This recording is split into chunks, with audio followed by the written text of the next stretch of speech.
কি হবে বেঁচে থেকে অযথা বিদ্যা শিখে যদি না করতে পারো শোষণবিহীন সমাজটাকে? কি হবে আলেম হয়ে ইমাম সেজে সমাজেতে যদি পারো সত্য কথা উচ্চ স্বরে না বলিতে?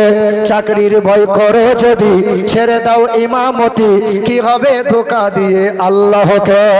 কি হবে বেঁচে থেকে অযথা বিদ্যা শিখে যদি না করতে পারো শোষণবিহীন সমাজটাকে?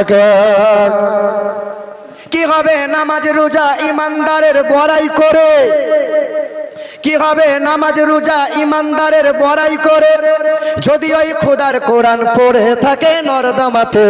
মসজিদের কোণে বসে জিকির করো যতই কোষে, এইভাবে যায় না পাওয়া আল্লাহকে। কি হবে বেঁচে থেকে অযথা বিদ্যা শিখে যদি না করতে পারো শোষণবিহীন সমাজটাকে?